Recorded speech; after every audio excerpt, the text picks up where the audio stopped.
হযরত আবু হুরায়রা রাদিয়াল্লাহু তাআলা তিনি বলেন, আমরা যখন রাসূলুল্লাহ সাল্লাল্লাহু আলাইহি ওয়াসাল্লামের চতুর্পাশে বসেছিলাম, এমন অবস্থায় রাসূলুল্লাহ সাল্লাল্লাহু আলাইহি ওয়াসাল্লাম তিনি আমাদের কাছ থেকে কোথাও যেন চলে গেলেন, আর তিনি প্রত্যাবর্তন করলেন না।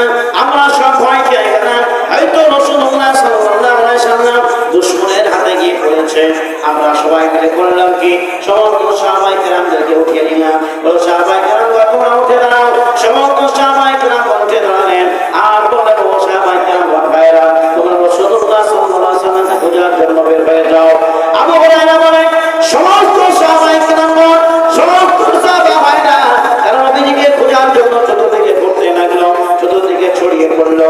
আমি নিজে আবু হুরায়রা রাসূলুল্লাহ সাল্লাল্লাহু আলাইহি ওয়াসাল্লামকে খুঁজতে খুঁজতে মদিনায় গিয়ে পৌঁছলাম। মদিনায় গিয়ে বানু বচ্চার গোত্রে একটা বাগানের কাছে গিয়ে পৌঁছলাম। ওই বাগানের চতুর্পাশে ঘুরে ঘুরে দেখলাম নবীজিকে পাওয়া যায় কিনা, ওই বাগানের ভিতরে প্রবেশ করা যায় কিনা।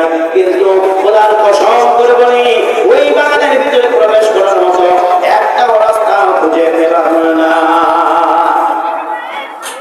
একটাও রাস্তা যখন খুঁজে পাওয়া গেল না, আবু হুরায়রা নিজেই বলছেন, আমি সর্বশেষে একটা ছোট্ট নালা পেলাম, যেই নালা দিয়ে মানুষ প্রবেশ করার সম্ভব নয়। তবু আমি আবু হুরায়রা আমার শরীরটাকে শৃগালের মতো বিড়ালের মতো কুঞ্চিত করে ওই ছোট্ট রাস্তা দিয়ে বাগানের ভিতরে প্রবেশ করলাম। বাগানের ভিতরে প্রবেশ করে দেখি নবী মুহাম্মদ মুস্তাফা সাল্লাল্লাহু আলাইহি ওয়াসাল্লাম তিনি নাকি আল্লাহর গানেই মগ্ন রয়েছে।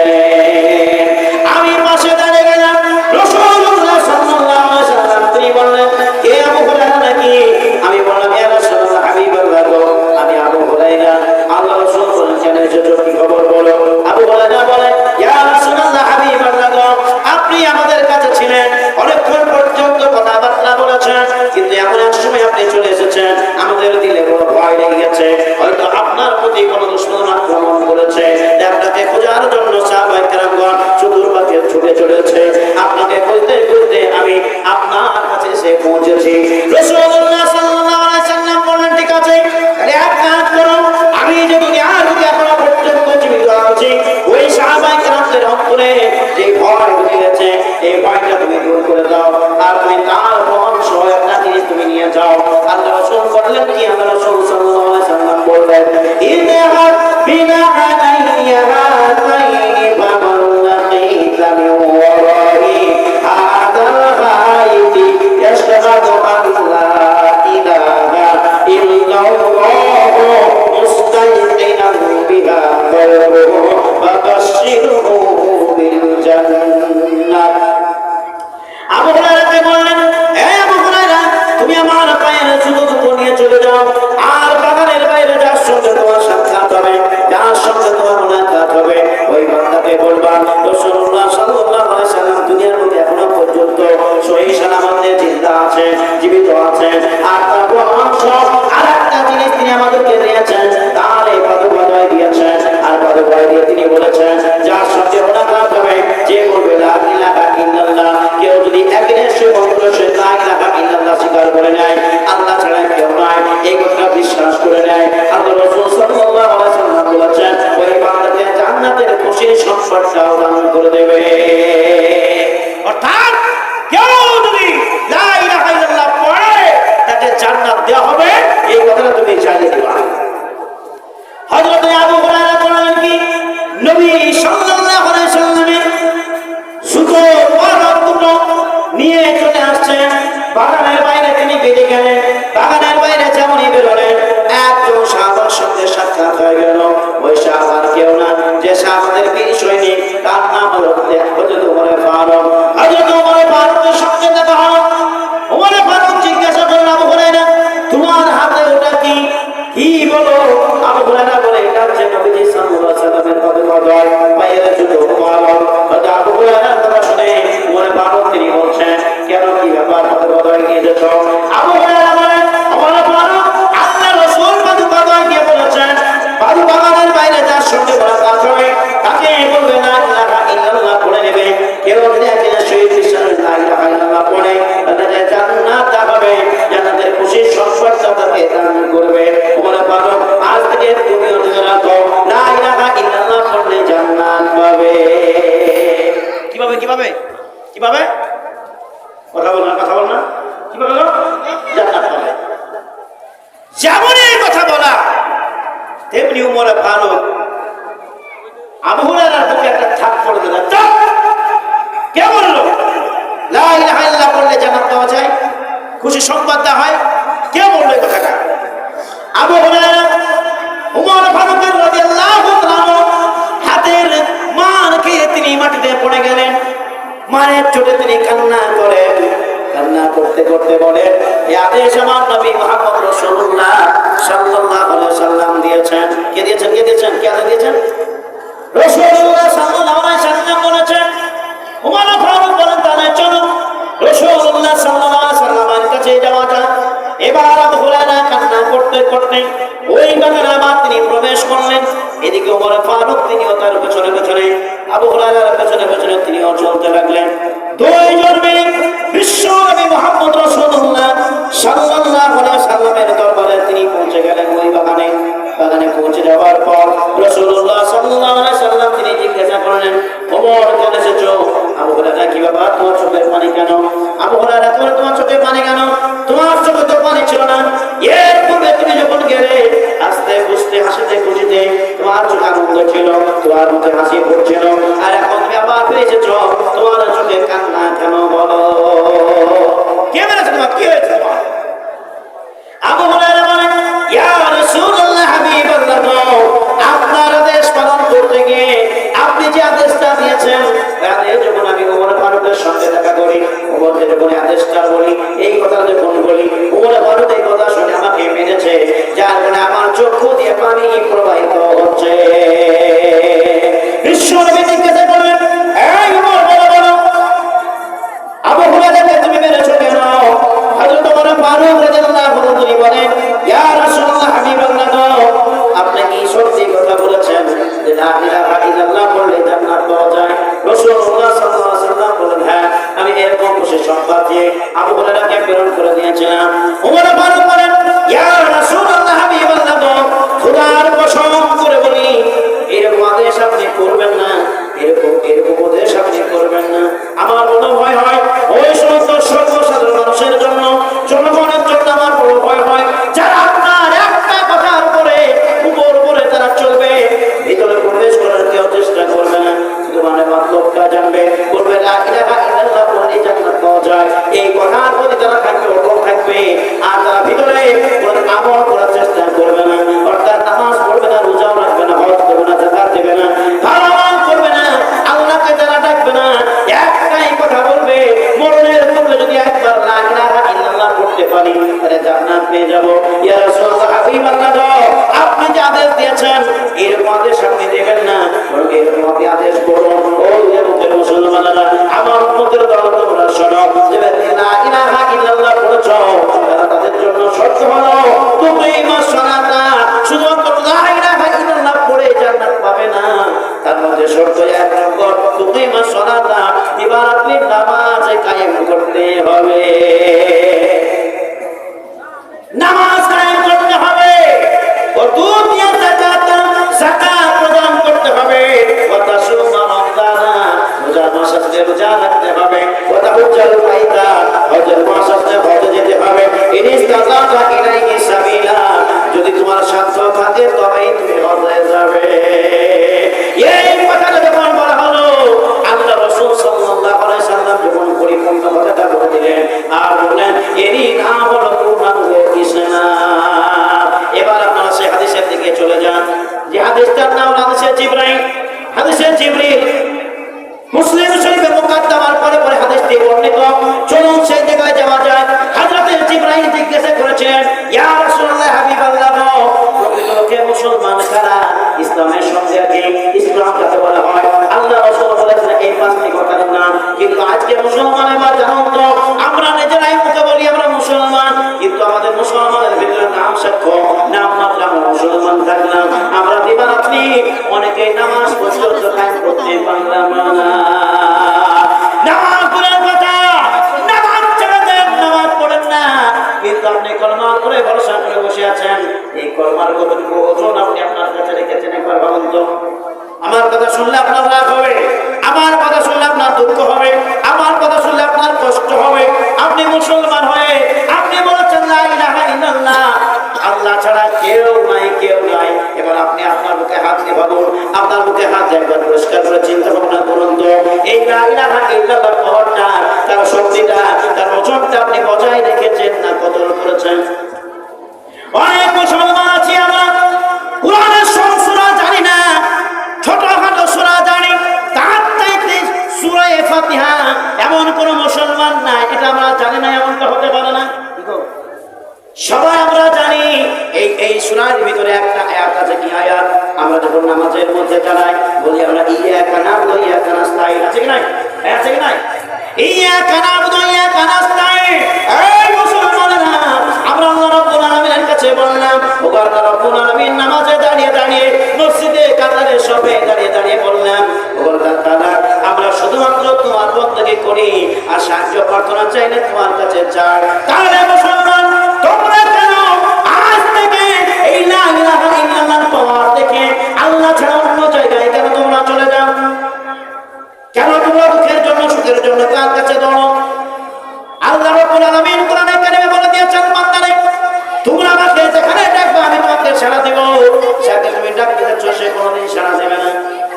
যদি আপনি উল্টা পাল্টা বক্তব্য দেন, কোনো বক্তব্য চলবে না, কোরআনের বাইরে কোনো কথা চলবে না।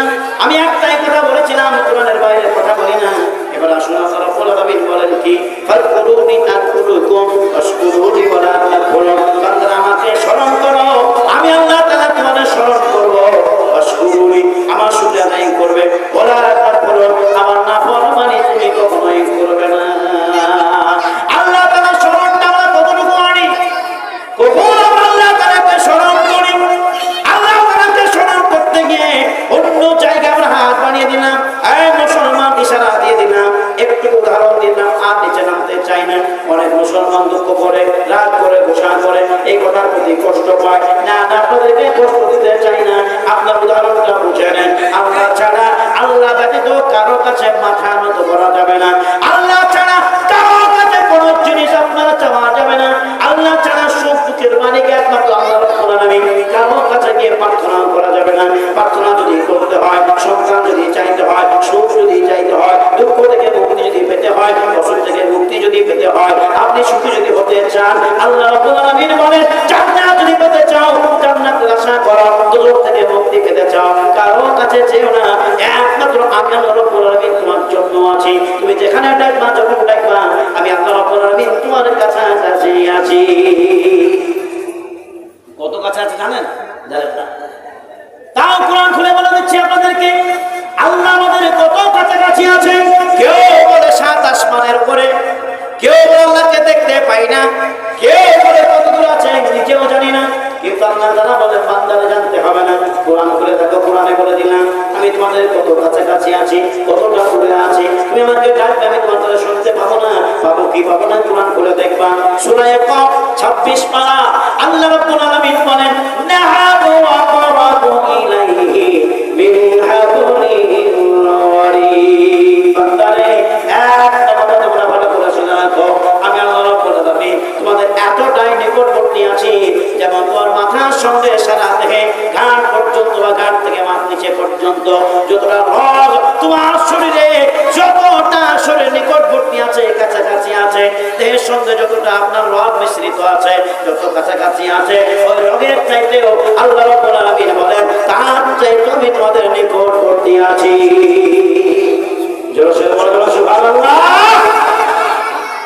তাহলে আপনি যদি একবার খুশ করে আল্লাহ বলেন, মুখের জন্য করতে হবে না, আপনাকে জোরে আল্লাহ বলতে হবে না, দুঃখে আল্লাহ বলতে হবে না। আপনি যদি মনে মনে একবার ইচ্ছাও করেন, আপনি যদি মনে মনে একবার আল্লাহকে ডাকেন, আল্লাহ রাব্বুল আলামিন বলেন, বান্দারে, তুমি যদি মনে মনে আমাকে ডাকো, আমি আল্লাহ রাব্বুল আলামিন কথা দিলাম, তোমার মনের খবরটা আমি আল্লাহ তাআলা জানি। জানে কি জানে না? জানে কি জানে না? আমি আল্লাহ রাব্বুল আলামিন এই মুহূর্তে, এই সেকেন্ডে, এখন তোমার অন্তরে কি বইছে, কি নদীর ঝর্ণা বইছে, কি স্রোত বইছে, কি কথা তুমি আলোচনা করছো, কি তুমি বুদ্ধি খাটাচ্ছ, কি তুমি ভাবনা চিন্তা করছো, কেমন তুমি ঘোরাচ্ছ, কি তুমি বুঝছো, আল্লাহ রাব্বুল আলামিন বলেন, তোমার এই মুহূর্তের মনের খবরটা আমি আল্লাহ তাআলা জানি। আমি শুধু জানি না, কোরআন বলছে, কোরআন আল্লাহ রাব্বুল আলামিন বলেন, কোরআন আল্লাহ রাব্বুল আলামিন বলেন, ওয়া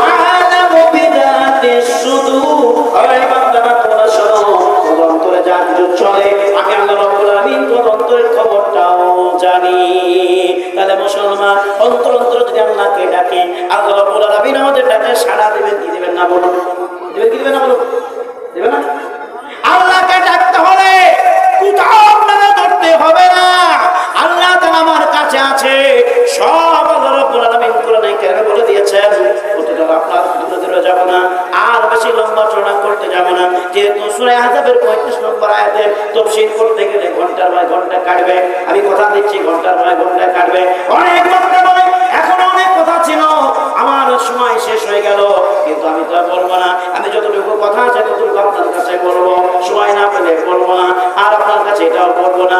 অনেক কথা বলার ছিল, বলবো না, কিন্তু একটা কথা শুনে রাখুন। আল্লাহ রাব্বুল আলামিন সূরা আহজাবের প্রথম নম্বরে বলেন, ইন্নাল মুসলিমিনা ওয়াল মুসলিমাত, বান্দারে প্রকৃতপক্ষে মুসলমান যদি হতে পারো, প্রকৃতপক্ষে মুসলমান নারী যদি হতে পারো, আমি আল্লাহ রাব্বুল আলামিন তোমাদেরকে আ'তাল্লাহু লাহুম মাগফিরাতাও ওয়া আজরান আযীমা, আমি আল্লাহ তাআলা তোমাদেরকে ক্ষমা করে দেব। আমরা প্রকৃতপক্ষে মুসলমান হতেই পারলাম না, তার কাছে পর্যন্ত যেতে পারলাম না। কেমন করে আমরা প্রকৃতপক্ষে মুসলমান হলাম? নামধারী মুসলমান হয়ে গেলাম। আল্লাহ রাসূল সাল্লাল্লাহু আলাইহি সাল্লামের কথা আমার পূর্ণ হয়ে গেল। হায়রে মুসলমান, এবার আসুন তো, আল্লাহ রাসূল সাল্লাল্লাহু আলাইহি সাল্লাম বলে, যদি প্রকৃতপক্ষে মুসলমান হও তাহলে তোমরা জান্নাত পেয়ে যাবে। আমরা যে কলমা পড়েছি, এই কালিমার ফজিলত কি আমরা জানি নাকি? আমরা যে মুসলমান হয়েছি তার কি গুণগান আমরা জানি নাকি? তার আমাদের ফলাফল আমরা কি বুঝি নাকি? না না না, বুঝি না। আপনাদেরকে বুঝিয়ে দেবো কোরআন থেকে, যারা আমরা মুসলমান আপনারা প্রত্যেকে শুকরিয়া আদায় করুন। আল্লাহ রাব্বুল আলামিন বলেন, তোমরা যারা মুসলমান হয়েছো তোমাদের জন্য আমি আল্লাহ রাব্বুল আলামিন করে দিলাম, তোমরা যে কালিমা পড়েছো ওই কালিমার ফজিলত তোমরা জানো না, কিন্তু আমার কোরআন শুনবে না। কোরআন পরিষ্কার করে দিয়েছে। কোরআনে কারিমে আল্লাহ রাব্বুল আলামিন বলেন, আলা কাইফা যারাবাল্লাহু মাসালান কালিমাতান তাইয়িবাতান কাশাজারাতিন তাইয়িবা। কোরআন আল্লাহ রাব্বুল আলামিন জানান, তোমরা কি দেখো নাই ওই পবিত্র পবিত্র কালেমা লা ইলাহা ইল্লাল্লাহ, এই বাক্যটার আমি উদাহরণ এমন একটা গাছের জন্য দিয়েছি, গাছের সঙ্গে দৃষ্টান্ত দিয়েছি, যে গাছ, যে পবিত্র গাছ, যার শিকড় থাকবে মাটির নিচে আর তার শাখা প্রশাখাগুলি আসমান পর্যন্ত বিস্তার লাভ করবে। কত বড় গাছ গো? নিচে থাকবে শিকড় আর তার শাখা প্রশাখা থাকবে আসমান থাকবে। এত বড় গাছ, এত বড় সুন্দর গাছ আপনাকে দান করা হবে। মুফাসসিরে কেরাম বলেছেন ওই গাছটার নাম কি? কোরআন যদিও গাছটার নাম পরিষ্কার করে নাই, কিন্তু তাফসীরকারক ওই গাছটার নাম পরিষ্কার করে দিয়েছেন, উল্লেখ করে দিয়েছেন। তাফসীরে মারিফুল কোরআন, তাফসীরে ইবনে কাসির, আমরা বক্তব্য দিই কিন্তু এই তাফসীরগুলো বলি উল্টা পাল্টা বক্তব্য, উল্টা পাল্টা কিতাব থেকে বক্তব্য দিতে আসে নাই। এই মুসলমান শুনে রাখেন, ওই কিতাবের মধ্যে লেখা আছে এই গাছটার নাম মাসলায়ে কিরাম লিখেছেন, তার নাম হলো খেজুর গাছ। কি নাম? খেজুর গাছ। এই খেজুর গাছের কথা আল্লাহ রাব্বুল আলামিন বলেন, তুতি উকুলাহা কুল্লা হিনিন বিইذনি রাব্বিহা। বান্দারে, এমন একটা গাছ তোমাদেরকে দান করব যে এই গাছটা সর্বদাই তোমাদেরকে ফল প্রদান করবে। যে গাছের পাতা ঝরে না, ঝরে না, সব গাছের পাতা ঝরে যায়, খেজুর গাছের পাতা ঝরে না। এই মুসলমান এমন একটা সুন্দর গাছের নাম আল্লাহ তাআলা দিয়ে দিলেন মুসলমানদের জন্য। সবচাইতে সুন্দর, সবচাইতে পবিত্র ফল, যার নাম হলো খেজুর, যেটা আল্লাহ রাসূল সাল্লাল্লাহু আলাইহি ওয়াসাল্লাম বেশি পছন্দ করতেন। করতেন না? বেশিরভাগ তিনি পছন্দ করতেন। এই জন্য আল্লাহ রাসূল বলে দিয়েছেন, মুসলমান রাত্রে বেলায় কিছু খেয়েও তোমরা শুয়ো, সকালে যদি তোমাদের খাবার না থাকে মাত্র 4 থেকে 5টি যেটুকু তোমাদের খেজুর আছে, কয়েকটি খেজুর খেয়ে পানি পান করে তোমরা ঘুমিয়ে পড়িও, তবু এইটা দ্বারা তোমাদের খিদা, তোমাদের পিপাসা মিটে যাবে। আল্লাহ রাসূলের সুন্নাত, খাবার নাই খেজুর খেয়ে শুয়ে পড়ো, ভোগ মিটে যাবে। তাহলে মুসলমানদের জন্য একটাই সুন্দর খাবার দেখা গেল আল্লাহ রাসূল যেটা পছন্দ করতেন, যার নাম খেজুর। কয়েকদিন পর একটা দিন আসবে, খেজুর না হলে মুসলমান মারামারি করবে। ইফতার করার সময় খেজুর লাগবে, এটা কি না? লাগবে। এবার আসি আমরা আরেকটি কথা আপনাদেরকে জানিয়ে দিই। আল্লাহ রাব্বুল আলামিন বলে দিলেন, তুতি উকুলাহা কুল্লা হিনিন বিইذনি রাব্বিহা। বান্দারে শুনে রাখো, এমন একটা গাছ তোমাদেরকে দান করবো, এমন এক গাছের ফল তোমাদেরকে দান করবো, যে গাছের ফল একদিন নয়, দুই দিন নয়, সর্বদাই তোমাদেরকে ফল প্রদান করতেই থাকবে। এই জান্নাতের কাছে একমাত্র তারাই থাকবে যারা পাক্কা মুসলমান হবে, নামধারী মুসলমান না, কলমা পড়ে না মুসলমান না, তার ভিতরে ঈমানের জোশ থাকবে, ঈমানের প্রভাব থাকবে। এবার আসি আমরা, আল্লাহ রাব্বুল আলামিন বলে দেন 2 নম্বর কথাটা একবার ফলো করো। 2 নম্বর কথা হলো ওয়াল মুমিনিনা ওয়াল মুমিনাত। প্রকৃতপক্ষে মুমিন পুরুষ এবং প্রকৃতপক্ষে মুমিনা নারী যদি আমরা হতে পারি, তাহলে সেই জায়গা অধিকারী হব। এখন মুমিন কাকে বলে? কেউ যখন ঝগড়া লাগে, দুঃখ করবেন না, রাগ নেবেন না, কষ্ট নেবেন না। কথাটা আমরা ভাই ভাই যখন ঝগড়া করি, বাপ বেটায় যখন ঝগড়া করি, প্রতিবেশী যখন ঝগড়া করি, ঝগড়া করতে করতে রাগের মাথায় আমরা বলি যা পরিমাণ নাই তো বেঈমান। এই বলি আমরা বলি তোর ঈমান নাই, কিছু নাই, বেঈমান। কথাটা ওর ভাই কেউ নিজেই বলছে বেঈমান। ওর ভাই না, ও কি মুসলমান ছিল না? বেটাকে বলছে তুই বেঈমান, বাপকে বলছে বেঈমান। আরে বেঈমান কথাটা কতটা খারাপ ও জানে না। বেঈমান বলতে এই মুসলমান আপনারা ঈমানদার। এবার প্রকৃতপক্ষে ঈমানদারকে এবার জানতে হবে ঈমানের সংজ্ঞাটা কোথায় আছে। ওই হাদিসের দিকে আবার যাব, হাদিসে জিবরাইলের দিকে আবার যাব। আল্লাহ রাসূল সাল্লাল্লাহু আলাইহি সাল্লামকে আবার জিজ্ঞাসা করা হলো, ইয়া রাসূলুল্লাহ, হাবিবাল্লাহ গো, ঈমান কাকে বলে এবার আপনি জানিয়ে দিন। ঈমানের সংজ্ঞাটা কি? রাখবে জানেন ঈমান, ঈমানের ব্যাপারে বলুন। আল্লাহ রাসূল সাল্লাল্লাহু আলাইহি সাল্লাম বলেন, আল ঈমানু তুমিনা বিল্লাহ ওয়া মালাইকাতিহি ওয়া কুতুবিহি ওয়া রুসুলিহি ওয়াল ইয়াউমিল আখির ওয়া তুমিনা বিল কদরি খাইরিহি ওয়া শাররিহি মিনাল্লাহি তাআলা ওয়াল বা'দি বা'দাল মাউত। একটা কথা কোরআনের বাইরে যাবে না, কসম করে বলেছি আপনাদের কাছে। আজকে বলতে চাই মুসলমান, আমাদের এলাকায় দেখেন নাই, দেখে নেন, ভালো করে চিনে নেন। সব জায়গায় থাকি, আপনাদের এলাকায় প্রথম এসেছি। আপনার কাছে আমি বলতে চাই হাদিসের কথা।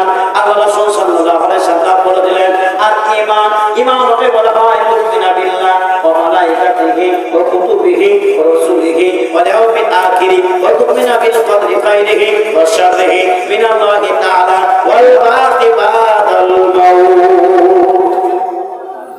আমরা জানলাম না, মক্তবের ছেলে জানে, তালবে ইলম জানে, মেয়েরা জানে, শিশু কচি বাচ্চারা জানে, কিন্তু আমরা বয়স্করা জানতে চাইলাম না, আমরা পুরুষরা জানতে পারলাম না। ঈমানের সংজ্ঞাটা কি বা শুনে রাখুন। ঈমানকে বলা হয় এক আল্লাহর প্রতি বিশ্বাস স্থাপন করা।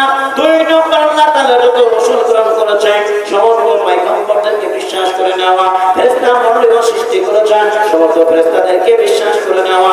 আল্লাহ তাআলা কিতাব নাযিল করেছেন, কিতাবের প্রতি ঈমান আনা, কিতাবকে বিশ্বাস করে নেওয়া। আল্লাহ রাব্বুল আলামিন কোরআনের রাসূল বলেন, তুমিনা বিল্লাহি ওয়া মালাইকাতিহি ওয়া কুতুবিহি ওয়া রুসুলিহি ওয়াল ইয়াউমিল আখির। আখিরাতের দিনটাকে বিশ্বাস করেন না মুসলমান, এই দুনিয়াকে পছন্দ করে, আখিরাতকে কখনোই পছন্দ করে না। আল্লাহ রাসূল সাল্লাল্লাহু আলাইহি সাল্লাম বলেন, ইউহিব্বুনাল খামসা ওয়া ইয়ানসাউনাল খামসা। এমন একটা জামানা আসবে, এমন একটা যুগ আসবে, এমন একটা সময় আসবে, মানুষেরা 5টা জিনিসকে প্রাধান্য দেবে, 5টা জিনিসকে পছন্দ করবে, আর 5টা জিনিসকে কখনো পছন্দ করবে না। ওই 5টা জিনিসের ভিতরে প্রথম নম্বর হলো ইউহিব্বুনাদ দুনিয়া। দুনিয়াটাকে তারা পছন্দ করবে, দুনিয়া হাসিল করতে চায়, দুনিয়াদারি করতে চাইবে। ওই আকসাউনাল আখিরা, আখিরাতটাকে কোনদিন তারা পছন্দ করবে না, আখিরাতের কথা তাদের মনে পর্যন্ত থাকবে না। সেই আখিরাতকে বিশ্বাস করার নাম হলো ঈমান। আখিরাতে উঠতে হবে, আসলের ময়দানে আপনাকে দণ্ডায়মান হতে হবে, এই দিনটাকে বিশ্বাস করার নাম ঈমান। আর আপনার মন হবে হায়াত মৌত আল্লাহর হাতে, হায়াত মৌত আল্লাহর হাতে। আপনাকে কবরে যেতে হবে, কবরটাকে বিশ্বাস করার নাম হলো ঈমান।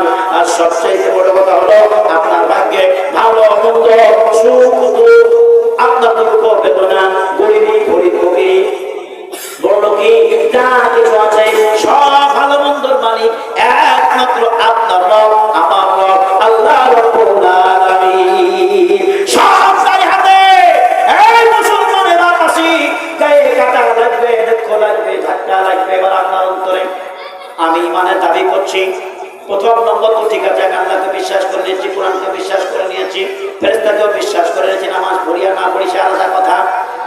কিতাব সব বিশ্বাস করে নিলাম, আসলেও বিশ্বাস করছি ঠিক আছে, কিন্তু ভালো মন্দর মালিক একমাত্র আল্লাহ, সুখ দুঃখের মালিক আল্লাহ।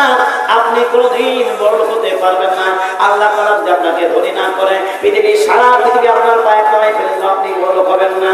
এই বড় হওয়ার জন্য, কোটিপতি হওয়ার জন্য আপনার ভাগ্যকে আপনি নিজেই পরিবর্তন করতে চেয়েছেন। এবার আপনি বলবেন কি বলতে চান?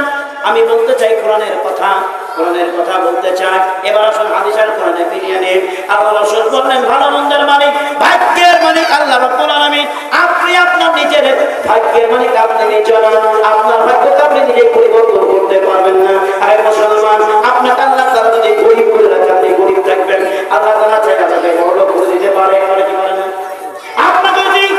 আপনাকে যদি ধনী করে আছেন, আপনি ধনী অবস্থায় চিরকাল কাটাতে পারবেন। আল্লাহ তাআলা চাইলে আপনি চিরকাল ধনী অবস্থায় কাটিয়ে বুঝে যেতে পারেন, বিদায় দিতে পারেন। আবার আল্লাহ তাআলা চাইলে না, আল্লাহ তাআলার পছন্দ না হলে, আল্লাহ তাআলার পরীক্ষায় পাস না করলে, আল্লাহ তাআলা আপনাকে পরীক্ষা করলে, আপনি পরীক্ষায় ফেল যদি হয়ে যান, আল্লাহ রাব্বুল আলামিন বলেন আমি চাইলে তোমাকে ওই ধনী থেকে আমার গরিব হারাতে নিয়ে আসতে পারি। আপনি চিরকাল সম্মানিত ব্যক্তি ছিলেন, আল্লাহ তাআলা বলেন ঠিক আছে, তোমার সম্মান দিয়েছিলাম, তুমি সেই সম্মানটা রাখতে পারো না। আমি চাইলে তোমাকে সম্মান দিই, আবার চাইলে তোমার সম্মানটাও ছিনিয়ে নিই। এবার কোরআনটা খুলে দেখো, তিন পারা আল্লাহ তাআলা বলেন কুলিল্লাহুম্মা মালিকাল মুলকি তুতিল মুলকা মান তাশা ওয়া তানজিউল মুলকা মিম্মান তাশা ওয়া তু'ইজ্জু মান তাশা ওয়া তুযিল্লু মান তাশা বিয়াদিকাল খায়র ইন্নাকা আলা কুল্লি শাইইন কদির। কোরআন খুলে দেখো, আমার কথার দিকে তাকাতে হবে না, কোরআনের দিকে তাকাও। আল্লাহ তাআলা বলে দিলেন রাজত্বের মালিক আমি আল্লাহ তাআলা। কাউকে বানাই রাজা, কাউকে বানাই ফকির, চাইলে করে তাকে সম্মানিত, চাইলে করে তাকে অসম্মানিত, চাইলে তাকে আমি ভালো করে রাখি, আমার চাইলে ওর কাছে আমি বন্ধ করে রাখি। আমার কাছে ভালো মন্দের চাবিকাঠি পৃথিবীর বুকে কোনো মানুষের হাতে চাবিকাঠি আমি দিই নাই। কাউকে ভাগ্যের চাবিকাঠি দিলাম না। এই মুসলমান, আমি বললাম আল্লাহ আমার তোমার প্রতি ইমানের চেয়ে ইমানকে বিশ্বাস করি, আল্লাহ তোমাকেও বিশ্বাস করি, তুমি যে ভাগ্যের মালিক তাও বিশ্বাস করি। তাহলে মুসলমান এবার বুঝুন, আমি যদি বিশ্বাসই করলাম, তাহলে আমি বড় হওয়ার জন্য ওই 4 টাকা লটারি কেন কাটলাম? গায়ে লাগছে না? গায়ে লাগছে না? তাহলে আমরা ট্রেনে স্টেশনে বাসে কন্ট্রাক্টরের পকেটে, কন্ট্রাক্টরের ব্যাগে ভরার টিকিট, চায়ের দোকানে চাওয়ালার কাছে আছে টিকিট, স্টেশনে আছে টিকিট, সব জায়গায় টিকিট, চেয়ার পেশে বসে থাকে টিকিট। এই মুসলমান, আমি মনে করি আমি করে 5 টাকা 10 টাকা যুগিয়ে যুগিয়ে আমি টিকিট কাটবো, টিকিট কেটে আমি বড় হবো, আমার ভাগ্যটাকে পরিবর্তন করবো, আমি করোড়পতি হবো। খোদা না করো, খোদা না খাস না, আপনি করোড়পতি হয়ে যে রোড়পতি জানো না হয়ে যান। রোড়পতি বুঝেন? করোড়পতি মানে লক্ষপতি, কোটিপতি আপনি হতে গিয়ে এবারে রোডপতি যদি আপনি হয়ে যান, পথের ভিখারি যদি হয়ে যান, তাহলে কি হবে? কাটতে কাটতে আপনি পথের ভিখারি হয়ে যাবেন। আল্লাহ রাব্বুল আলামিন বলেন ওই সংসারে উন্নতি হবে না, ওই সংসার ভেঙে চুরমার হয়ে যাবে। বান্দা এবার কোরআন খুলে দেখো, কোরআন আল্লাহ তাআলা কি বলেছেন? এই মুসলমান, রাত করলে হবে না, কোরআন খুলে দেখতে হবে, ইমানের দাবি করলে হবে না। আল্লাহ রাব্বুল আলামিন বলেন মুসলমানে 4টে জিনিস তোমার জন্য আমি হারাম করে দিলাম। কয়টা বলুন? কয়টা? শুনছেন আপনারা? এতক্ষণ মনে এবার মন লেগেছে নাকি? হ্যাঁ, এতক্ষণ ভাবছিল এই বক্তারা আবার কে রে কি বলছি, জমাতেই পারে না, কিছু পারে না নাকি ভাবছিলেন তো? এখন লাইন এসছে, এবারে এমন লাইন ধরে দেব আমাকে ছাড়বেন না। দেখেন এবার আল্লাহ বলেন 4টা জিনিসকে হারাম করে দিলাম। কোরআন খুলে দেখো, কোরআনের বাইরে একটাও যাবে না। কোরআন রব্বুল আলামিন বলে দিলেন মুসলমান গায়ে ডাকলে হবে না, কোরআন খুলতে হবে। মুখে শুধু বললে কোরআন মানি বললে হবে না, মুখে শুধু বলে নবী তোমাকে মানি বললে হবে না। আসি এবার কোরআনে। কোরআন আল্লাহ রব্বুল আলামিন জানান ইন্নামাল খামরু ওয়াল মাইসিরু ওয়াল আযলামু ওয়াল আনসাবু রিজসুম মিন আমালিশ শাইতান। কোরআন আল্লাহ তাআলা জানিয়ে দিলেন 1 নম্বর জিনিস তোমাদের জন্য হারাম করলাম, সেটার নাম হলো মদ। এই মুসলমান এবার বুঝুন তো, এবার বলুন তো, আমরা মুসলমানের প্রত্যেক মুসলমান জানি মদ হারাম না হালাল? কি গো, সবাই আমরা জানি মদ হারাম, জানা সত্ত্বেও মুসলমানের ছেলেরা এখনো পর্যন্ত পর্যন্ত এই হারাম জানার পরও হারাম কাজটা ছাড়তে পারলো না। এর চাইতে দুর্ভাগ্য আবার কি আছে? কোরআন মানলে ওরা কি করে হলো? কোরআন মুখে বললে মানা হয় না। এক নম্বর কোন আয়াত আমরা বদল করে দিলাম, একটা শব্দকে বদল করে দিলাম, একটা হুকুমকে বদল করে দিলাম। এক নম্বর হুকুম হলো ইন্নামাল খামরু, এই মুসলমান তোমাদের জন্য মদটাকে আমি চিরকালের জন্য হারাম করে দিলাম। এবার আপনাদের কাছে একটা প্রশ্ন করি, মদ কত খারাপ জিনিস দেখেন, মদ কেমন কিভাবে প্রাধান্য দেয়, কতটা দূরে রাখে দেখেন। আপনারা বলুন তো, কোন বক্তা সাহেব, কোন মৌলানা সাহেব, কোন ইমাম সাহেব কোনদিন কি বলেছেন আমাদের ধারে কাছে যেও না? বলেছে কি? এই বলুন না, সবাই বলুন নামাজ পড়ো নাকি? কিন্তু আমি যদি বলি নামাজ পড়িও না, আমাকে ছাড়বেন? হ্যাঁ, নামাজ পড়া তো দূরের কথা, নামাজের ধারে কাছে যেও না, এই কথাটা যদি বলি আমার লাশ থাকবে না মনে হয় নাকি? নামাজ পড়বো ঠিক আছে, কিন্তু এই কথা বললে ওই বক্তাকেও ছাড়বে না। ছাড়বে? ছাড়বে না। কিন্তু আমি বলি না, কোরআন বলছে। আপনারা আশ্চর্য হবেন, কি ব্যাপার? কোরআনে সর্বদাই বলে মুসলমান নামাজ পড়ো, নামাজ পড়ো, নামাজ পড়ো। ইমাম সাহেব বলে নামাজ পড়ো। যেদিন জুমাতে গেলাম, ইমাম সাহেব একটাই বক্তব্য, নামাজ পড়ো। প্রতিদিন এক কথা শুনতে আর ভালো লাগে না, ইমাম সাহেব পাল্টাতে হবে। একটাই বক্তব্য জানে, ওর বক্তব্য জানে না, বলে কোনো না। কিন্তু একটা কথা ফাঁকে বলে দিয়ে, এটা আউট কথা। তাও বলে দিচ্ছি, কোরআন নয়, হাদিস নয়। আমার নজরে সবচেয়ে বড় বক্তা যদি থাকে ইমাম সাহেব। প্রত্যেকটা মতের ইমাম সাহেবরা সবচেয়ে বড় বক্তা। কেন? আমাদেরকে আপনারা নিয়ে এসছেন, আমরা একটু কিছু কথা বলবো, কিন্তু ইমাম সাহেবদেরকে একবার জিজ্ঞাসা করুন, যেখানে প্রত্যেক জুম্মার দিনে, প্রত্যেক সপ্তাহে জুম্মার দিনে খুতবার আগে 15 মিনিট কিংবা 10 মিনিট বক্তব্য দিতে হয়, কোনো জায়গায় 20 মিনিটও দিতে হয়, কি হয় না? এখন ইমাম সাহেব যদি প্রত্যেক জুম্মায় নামাজের কথা বলে, এই কথাটা ঘুরে আসবে বলে ইমাম সাহেব কিছু জানে না? ও সব জুমাতে এসে নামাজই বলে, সেই কবরের কথা, সেই ফেরেশতার কথা, ও কিছুই জানে না, একই কথা বারবার বলে। আর যদি কোনো মত থাকে, ইমাম সাহেব যদি মত নিয়ে সম্পর্কে কথা বলে, তাহলে বলবে ওই মুসলমান বলবে ইমাম সাহেব আমাকে চিনে না, আমি আজকে এসেছি, আমার দিকে তাকিয়ে তাকিয়ে কথাগুলো বলছে, ও জানে এই গ্রামে বহুদিন থেকে ইমামতি করছে, কে মদ খায়, কে কি করে সব জানে। আমি আজকে জুম্মার দিনে এসেছি কি ভাইকে নামাজ পড়তে, ও আমার দিকে তাকিয়ে তাকিয়ে মদ করার কথাগুলো বলে। কিন্তু এবার আপনারা বলুন তো, ইমাম সাহেব চোখ কি মদ করার দিকে থাকে, না সুদ করে দিকে থাকে, না কোন দিকে থাকে? বলুন, কোন দিকে থাকে? সব দিকে থাকে না? রাগ করে বলে, রাগ করে বলে, রাগ করে বলে না, কিন্তু ও ভাবে আমাকে ঘুরে ঘুরে দিচ্ছে। উদাহরণ দেখেন এবার কেমন। একজনের ধরেন রেল লাইনের পথে, মানে নিচে পায়খানা ফিরছে, আর